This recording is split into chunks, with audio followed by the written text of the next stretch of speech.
Hello दोस्तों, आज हम टॉपिक पढ़ेंगे साझा। इसको इंग्लिश में कहते हैं पार्टनरशिप। अब पार्टनरशिप क्या होती है कि दो या दो से अधिक या तीन चार लोग जिन्हें मिलके जितनी पूंजी या निवेश करते हैं, उसके बाद एक दो साल के लिए जितनी समय के लिए वो निवेश करते हैं, उसके बाद लाभ होता है। उस लाभ को आपस में बांटते हैं तो वो पार्टनरशिप कहलाती है। ठीक हो। अब क्या है कि राजस्थान में जितने भी वर्तमान में एग्ज़ाम हो रहे हैं, उस हर एक एग्ज़ाम में ये छोटा सा टॉपिक दे रखा है। और अब राजस्थान में एक सबसे बड़ी भर्ती आ रखी है, चतुर्थ श्रेणी कर्मचारी, उसमें ये साझा टॉपिक दे रखा है। इसके मुख्यतः तीन टाइप के क्वेश्चन ही बनते हैं। तो अपना दो वीडियो के अंदर वो तीन तरह के क्वेश्चन पढ़ लेंगे, समझ लेंगे। ठीक है। तो अब करते हैं शुरुआत। पूंजी क्या होती है? पूंजी निवेश, जो पैसे लगाए जाते हैं उसे पूंजी कहते हैं। इसको इंग्लिश में कैपिटल कहते हैं, मतलब सी से प्रदर्शित करते हैं। ठीक है। और पूंजी का सूत्र होता है लाभ बट्टा समय। लाभ बट्टा समय पूंजी का सूत्र होता है। फिर ये पूंजी के बाद एक समय दिया होता है कि इतने समय के लिए ये पैसे लगाए जा रहे हैं। 1 साल 2 साल महीनों में भी दिया जाता है कि उसने 8 महीने के लिए लगाए। फिर सी आया, उसने 4 महीने के लिए लगाए। तो समय का सूत्र होता है, समय का क्या सूत्र होता है कि लाभ बट्टा पूंजी, मतलब प्रॉफिट बट्टा कैपिटल, लाभ बट्टा पूंजी, ये होता है समय का सूत्र, समय निकालने के लिए। और क्वेश्चन भी ये तीन टाइप के बनाएंगे कि एक में पूंजी निकालनी होगी, एक में समय निकालना होगा और एक में लाभ निकालना होगा। ज़्यादातर बार पूछते हैं कि लाभ किसको कितना लाभ हुआ। तो लाभ निकालने के लिए सूत्र होता है पूंजी गुणा समय। पूंजी गुणा समय इसका लाभ का सूत्र होता है। तो अपन को सूत्र किस तरह से याद रखने की, भूले नहीं कभी भी। तो लाभ को क्या कर देना, ये लाभ है तो लाभ को निकालने के लिए इन दोनों को आपस में मल्टीप्लाई करना है। इन दोनों को गुणा कर लेंगे तो फिर इस लाभ आ जाएगा। ठीक है। तो अब पूंजी का सूत्र कैसे याद रखें? पूंजी और समय में एक चीज कॉमन है कि ऊपर दोनों में लाभ दे रखा है। इसमें भी ऊपर लाभ है, इसमें भी ऊपर लाभ है। तो अगर पूंजी निकाल रहे हैं तो पूंजी तो यहाँ लिखेंगे नहीं, क्यों? पूंजी यहाँ लिख लेंगे पहले ही। तो लाभ के नीचे समय आ गया और समय निकालना है तो बट्टा में पूंजी आ जाएगी। तो अब क्या करते हैं, हम एक 3-4 टाइप के क्वेश्चन पढ़ लेते हैं। तो आते हैं पहले क्वेश्चन पे। पहला क्वेश्चन। अब आते हैं इस क्वेश्चन पे। अब इस क्वेश्चन के लिए देखो, तीन व्यक्ति साझेदारी मतलब तीन व्यक्तियों ने पार्टनरशिप में पैसे लगाए। तीन व्यक्तियों ने मिलकर 600 रुपये, 800 रुपये और 1000 रुपये लगाते हैं। तीनों मिलके, एक लगाता 600 रुपये, एक लगाता 800 रुपये, एक लगाता 1000 रुपये। यदि 480 रुपये का मुनाफा हुआ तो पहले व्यक्ति को कितना मिलेगा? मतलब कुल एक, इसमें देखो टाइम दे नहीं रखा है, तो अगर समय दिया हुआ ना हो ना तो अपन को 1 साल मान लेना। क्या? 1 साल मान लेना। ठीक है। तो अपन तीन व्यक्ति लिखते हैं। कौन? पहला ए, दूसरा बी मान लेते हैं और तीसरा सी मान लेते हैं। तो ए ने देखो अपन को क्या करना है, पूंजी ये लगाई, पूंजी को प्रदर्शित करते हैं कैपिटल से, तो यहाँ पे सी लिख लेते हैं। ठीक है। तो इसने लगाई है 600 रुपये। पहले व्यक्ति ने 600 रुपये पूंजी लगाई, दूसरे ने 800 रुपये पूंजी लगाई और तीसरे ने 1000 रुपये पूंजी लगाई। अब समय अपन यहाँ पे दे नहीं रखा तो अपन 1 साल लिख लेते हैं। ठीक है। ये देखो समय लिख लिया सभी में। इसने भी 1 साल के लिए, इसने भी 1 साल के लिए, इसने भी 1 साल के लिए। अब लाभ, अब अपन को लाभ ज्ञात करना है। पहले तो कुल लाभ कितना हुआ है। इसने यदि 480 रुपये का मुनाफा है, कुल लाभ इन्होंने दे रखा है 480 रुपये का कुल लाभ हुआ है। अब देखो ये पूंजी है जो कि अनुपात में मान लेते हैं। अब इसके 2 शून्य से ये 2 शून्य, ये 2 शून्य तीनों में कट गए। अनुपात में दे रखा था। अनुपात का क्या होता है? अनुपात को सबसे छोटा से छोटा लिखा जाता है। अभी भी देख लो, ये 2 से कट रहा है 3 बार, ये कट रहा है 4 बार और ये कट रहा है 5 बार। अब ऊपर क्या बच गया? 3:4:5। ये अपनी पूंजी बच गई अनुपातों में, 3:4:5। तो लाभ का सूत्र क्या था? अब अपन को लाभ ज्ञात करना है। तो लाभ का सूत्र अपन ने ऊपर देखा था कि पूंजी इंटू समय, पूंजी इंटू समय। तो अब यहाँ पे देखते हैं, ये है पूंजी, ये है समय। तो 3 × 1 करेंगे तो 3 आ जाएगा और 4 × 1 करेंगे तो बी का लाभ 4 आ जाएगा और सी इंटू 1 करेंगे तो सी का लाभ 5 आ जाएगा।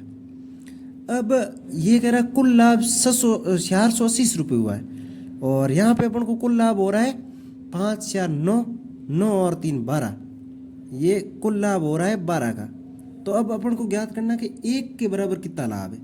तो 480 में 12 का भाग देते हैं, 480 में 12 का भाग देंगे तो 1 का मान आ जाएगा। तो ये देखो 12 से 48 कट गया 4 बार, ये कट गया 4 बार, तो 1 बराबर कितना आ जाएगा, ये 40। देखो 4 ये और 0 इसके पीछे उतार दिया, 40 हो गए। तो 1 का मान 40 है, 1 का मान 40 रुपये है। तो पहले व्यक्ति को कितना मिलेगा, पहले व्यक्ति का लाभ कितना है 3 रुपये, और 1 का मान 40 है, तो 3 इंटू अपन 40 कर लेते हैं, 3 इंटू 40 करेंगे तो 120 रुपये का इसको लाभ हुआ। ऐसे ही अगर बी का पूछ ले तो 4 इंटू 40 करेंगे, 4 इंटू 40 करेंगे तो बी का आ जाएगा, और सी का ज्ञात करना है तो 5 इंटू 40 कर लेंगे, तो इससे इसका आ जाएगा 160 और इसका आ जाएगा 200 रुपये, और इन तीनों को अगर कैलकुलेट करेंगे तो पूरा 480 हो जाएगा। अब आते हैं अगले क्वेश्चन पे। अब दूसरा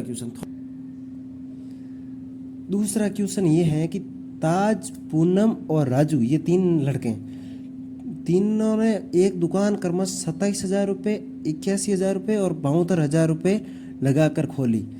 1 साल के अंत में लाभ तीनों में बांटा गया। यदि किरण का लाभ 27,000 रुपये है तो कुल लाभ कितना रहा होगा। तो अपन पहले लिख लेते हैं, ये ताज और ये पूनम और ये एक राजू। और अब देखो इन्होंने पूंजी कितनी ली, पूंजी को सी कैपिटल से कैपिटल कहते हैं तो सी से प्रदर्शित करते हैं। तो इन्होंने लगाई, ताज ने लगाई 27,000 रुपये और पूनम ने लगाई 81,000 रुपये, और तीसरे राजू ने लगाई ये 72,000 रुपये। ये लो राजू की 72,000 रुपये। अगर अब अपन को क्या अनुपात में बदलना है, अनुपात में है तो इसको छोटा करना है, तो ये 3 शून्य 3 शून्य 3 शून्य गए। अब भी अगर देखा जाए तो ये छोटे हो रहे, कैसे, देखो 9 का भाग 27 में 3 बार, 81 में तो 99 की 81, 9 इंटू 9 करते हैं तो 81, तो ये 9, और 9 इंटू 8 करते हैं तो 72, तो ये 8। अब ये अनुपात छोटे हो नहीं रहे तो इनको यहाँ तक ही रख लेते हैं। अब अपन को क्या लिखना है, समय, तो ये समय को टाइम से प्रदर्शित, टी से प्रदर्शित करते हैं। तो इसमें 1 साल के अंत में, ये लाइन देखो इसमें दे रखा है कि 1 साल के अंत में, तो 1 साल में के अंत में तो यहाँ लिख लेते हैं 1 वर्ष 1 वर्ष 1 वर्ष। अब अपन को देखना है लाभ, पहले तो लाभ निकालना है। तो लाभ के देखो, लाभ का सूत्र क्या होता है, लाभ का सूत्र होता है पूंजी इंटू समय, पूंजी इंटू समय तो 3 इंटू 1 3, ताज का लाभ 3, पूनम का लाभ 9 इंटू 1, ये पूंजी इंटू समय, तो ये 9, और राजू का 8 इंटू 1 8, ये राजू का 8 आगे। अब ये कह रहा है कि लाभ तीनों में बांटा गया। यदि किरण का लाभ 27,000 रुपये, यदि किरण नहीं है, यहाँ पे किरण नहीं है, यहाँ पे ये पूनम का बोल रहा है कि यदि पूनम का लाभ है, यदि पूनम का लाभ 27,000 रुपये है, पूनम का लाभ यहाँ पे कितना आ रहा है 9, लेकिन ये कह रहा है कि 27,000 रुपये। तो अपन को निकालना है कि 1 का मान कितना होगा। तो 1 का मान निकालने के लिए 27,000 में 9 का भाग देना, इधर आ जाते हैं अपन, इधर कर लेते हैं कि 1 का मान निकालने के लिए 27,000 में 9 का भाग दे देते हैं। 27,000 में 9 का भाग देंगे, 9 से 37 गया 4 बार, ये ऊपर 4 लिख लेते हैं, फिर ये 3 शून्य इसके पीछे आ जाएंगे, तो ये हो गया 1 का मान 4,000 रुपये, 1 बराबर 4,000 रुपये। तो कुल लाभ रहा होगा, तो कुल लाभ यहाँ पे कितना रहा है, ये कुल लाभ है 9 और 8 17, 17 और 3 20, ये कुल लाभ रहा है 20। तो अब ये पूछ रहा है कि तो कुल लाभ रहा होगा, तो 20 इंटू 4,000 कर लेते हैं, कुल लाभ आ जाएगा। ये 4000 इंटू 20, 4000 इंटू 20 करते हैं तो हो जाते हैं ये अभी कर लेते हैं 80,000 रुपये। कितने? 80,000 रुपये। कैसे किया? देखो 2 इंटू 4 किए तो 8 लिख लिया, फिर इसके पीछे शून्य कितने बचते हैं? 3 ये और 1 ये, 4 शून्य, तो ये हो गया 80,000 रुपये। कुल लाभ हुआ 80,000। इसी में भी अगर वो क्वेश्चन बनाना चाहेगा तो यहाँ पे सीधा ये कुल लाभ की बजाय ये पूछ लेगा कि ताज का लाभ कितना है। तो एक का लाभ 4,000, तो ताज का लाभ यहाँ 3 दे रखा, तो 4,000 इंटू 3 कर लेंगे तो यहाँ पे आ जाएगा 12,000 रुपये। ये 12,000। अब राजू का तो 4 एक का मान 4,000 है, तो 8 का मान कितना होगा? 8 इंटू 4,000 कर लेंगे, 32,000 रुपये। ये 32,000। अब अगर आप ऐसे 4,000 इंटू 20 नहीं करना चाहो ना, तब भी अगर एक एक का मान मतलब एक एक का लाभ निकाल के इन तीनों को जोड़ोगे ना तो भी 80,000 ही आएगा। ठीक है। अब आते हैं एक अगले क्वेश्चन पे। ये अगला क्वेश्चन है कि ए, बी तथा सी अपनी पूंजी का निवेश, ए, बी और तथा सी 3 व्यक्ति है, ये अपनी पूंजी का निवेश 4:5:6 के अनुपात में किया। अब क्या है, पहले तो वो पूंजी दे रखी थी, अब अपन उस पूंजी को अनुपात में बदल देते थे, लेकिन यहाँ पे पहले ही अनुपात दे रखा है, तो इससे अपन को फायदा हो गया कि अपन को पूंजी को अनुपात में नहीं बदलना पड़ेगा। और उनके उक्त निवेश की समयावधि का अनुपात 5:3:2 दे रखा है। पहले समयानुपात या तो 1 साल दे रखा था या फिर दे नहीं रखा था। तो तदनुसार ए, बी तथा सी के लाभांश का अनुपात ज्ञात कीजिए। अब इन तीनों का क्या करना है? अपन को लाभ ज्ञात करना है। तो आओ करते हैं।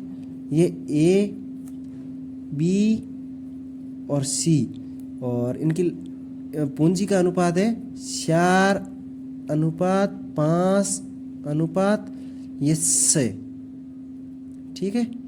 और इनका समय का अनुपात दे रखा है कि 5:3:2।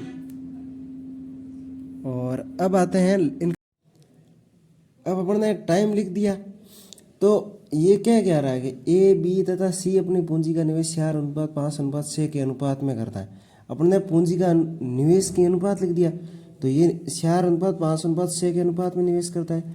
इससे पहले जो 2 क्वेश्चन किए थे उसमें पूंजी पैसों में दे रखी थी, जिसको अपन अनुपात में बदलते थे। लेकिन अब क्या है कि वो पूंजी पहले से ही अनुपात में दे रखी और समय भी दे रखा है, जो कि समयावधि का अनुपात है 5:3:2। समयावधि दे रखी है। तदनुसार ए, बी तथा सी के लाभांश का अनुपात ज्ञात करना है। पहले अपन अगर लाभ ज्ञात कर लेंगे तो फिर उसको अनुपात में बदल लेंगे। अब लाभांश का अनुपात देखो, लाभ का सूत्र होता है कि कैपिटल इंटू टाइम, मतलब पूंजी इंटू समय। तो ए का लाभ कितना होगा? 4:5 करेंगे तो ए का लाभ आ जाएगा ना, 4:5। ये ए का लाभ आ गया 20 अनुपात, और बी का 5:3 करेंगे तो कितना हो जाएगा? 5:3 करेंगे तो 15, और ये हो जाएगा 6:2 12। ये हो गया सी का लाभ। अब पहले ये देख लेते हैं, अगर कटा के छोटे होते हैं ये अनुपात तो वो हो जाएगा, नहीं तो ये सीधा आंसर हो जाएगा। तो देखो 2 का भाग 20 में जा रहा है लेकिन 15 में नहीं जाता, 3 का भाग 12 में जाता है, 15 में जाता है, 20 में नहीं जाता, और 4 का भाग 15 में नहीं जाता, 5 का भाग 12 में नहीं जाता, और 5 से ज़्यादा नहीं, 5 से आगे संख्या पर जाने की ज़रूरत नहीं, क्यों इन दोनों के बीच में गैप ही 5 का है। तो अपना आंसर हो जाएगा इसका ये हो गए 3 क्वेश्चन समाप्त। अगले एक वीडियो में अपन समय ज्ञात करने के क्वेश्चन तैयार करेंगे, देखेंगे। तो आज के लिए बस इतना ही, और अगला वीडियो आप ज़रूर देखना। धन्यवाद।